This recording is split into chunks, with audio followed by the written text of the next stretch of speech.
You know, some nations are defined by mountains or deserts, or these vast sweeping plains. But then there are others, nations defined by the sea, not just as a border, but as a beginning. This is one of those stories, a story written on water. It really makes you think, doesn't it? What truly defines a nation? Is it the patch of earth it calls home, or is it the horizon it's always looking towards? For Portugal, the answer has always been out there, out in the infinite blue of the Atlantic. That horizon, it was never an ending, it was an invitation. So, to really get Portugal, you have to start with the map. I mean, it is quite literally where the European continent just stops. Whether you're in the rugged green mountains up north or down in the sun-baked plains of the Alentejo, every single landscape in this country eventually just gives way to the ocean. For centuries, the Portuguese people have lived their lives with the sound of the waves in their ears and the taste of salt on the air. And that constant presence, well, it did more than just carve out a coastline. It shaped their very soul. I mean, think about it. When your back is to an entire continent and your face is to nothing but the open ocean, you've really only got two choices: stay put or sail. Portugal chose to sail. And this wasn't some happy accident. Oh no, this was a full-on national project. A man we call Prince Henry the Navigator started this incredible school, bringing together the absolute best map makers, astronomers, and shipbuilders of the day. They weren't just wandering around out there, they were creating a system for discovering the world. And the results? They were absolutely staggering. In just over 100 years, these little Portuguese ships, the caravels, just shattered the boundaries of the known world. First, they conquer Ceuta in North Africa, a huge first step. Then, they sit down with Spain and literally draw a line on a map to divide the entire known world between them. Can you imagine? Soon after, they land on the shores of what we now call Brazil. And, to top it all off, a Portuguese navigator, Ferdinand Magellan, led the expedition that was the very first to sail all the way around the globe. Now, this isn't just some dusty old history. Look at this number, 250 million. That's how many people today speak Portuguese as their first language. It is a living, breathing legacy of an empire that once touched every continent, a kind of linguistic ghost of those little wooden ships that dared to sail right off the edge of the map. But you know how it goes. Empires rise and they fall. The incredible wealth and power of that golden age, it eventually faded, leading into this long, slow period of struggle. You see, the weight of such a glorious past can be a really heavy burden to carry. And this wasn't one big event, it was more like a slow-motion collapse. First, a crisis over who should be king leads to 60 years under Spanish rule, dragging Portugal into other people's wars. After they finally got their independence back, the monarchy was just riddled with problems. And then, their first attempt at a republic in the early 1900s, it was so chaotic, it basically just paved the way for something much, much darker. Just try to imagine a country holding its breath for over 40 years. That was the Estado Novo, the new state. It was one of the longest-lasting dictatorships in Europe.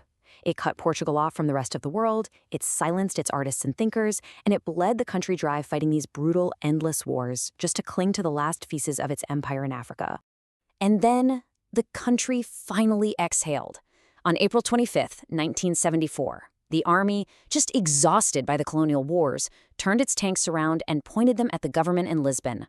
But what happened next? It's just beautiful. People flooded the streets, not with anger or weapons, but with flowers. They started putting red carnations into the barrels of the soldiers' guns. It was a revolution, an almost completely bloodless coup that ended nearly half a century of darkness. So, coming out of the ashes of that revolution, Portugal had to pretty much rediscover itself. It turned its face away from its colonial past, back towards Europe, and began the tough job of building a modern, democratic country from the ground up. And this new Portugal made some incredibly bold choices. In 2001, it completely changed how it handled drug addiction, treating it as a health issue, not a crime. That was a world first.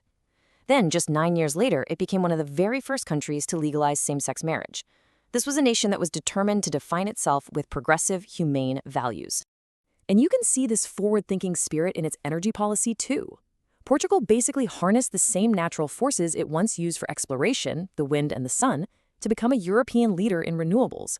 By 2025, it was getting more than 2/3 of its electricity from clean sources. What a turnaround! Its economy also got a complete makeover. After it joined what would eventually become the European Union back in 1986, it shifted away from just relying on old-school exports like cork Today, it's all about services, modern industry, and a huge tourism sector that have plugged it right into the heart of the modern European economy. Okay, but politics, economics, that's only part of the story. To really understand Portugal, you have to understand a feeling, a single word that I think holds the key to the nation's soul. Saudade. There is no perfect single-word translation for it in English. It's kind of like the happiness that hurts, or a sadness that you sort of enjoy. It's the lingering presence of an absence. Just think of all the wives and mothers of sailors who for centuries stared out at that same Atlantic horizon, waiting for ships that they knew might never come back. That feeling, that's saudade, and it is woven deep into the fabric of this nation. And once you know what it is, you start to feel it everywhere. You can hear it in the haunting, beautiful melodies of fado music, drifting through the old streets of Lisbon. You can taste it in their obsession with bacalhau, salted cod, a food born from long sea voyages and a longing for home. It's right there in their national epic poem.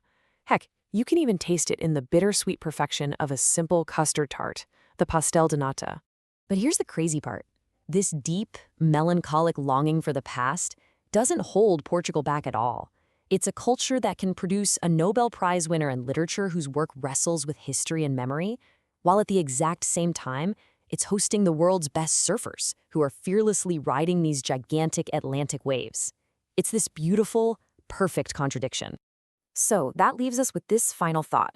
Portugal's whole story is one of looking outward. First with its explorers, then with its people who emigrated all over the world, and now by embracing a modern global future. It's a nation that proves you can be deeply, profoundly connected to your past, even defined by that beautiful ache of saudade, and still be sailing with total confidence toward a new horizon.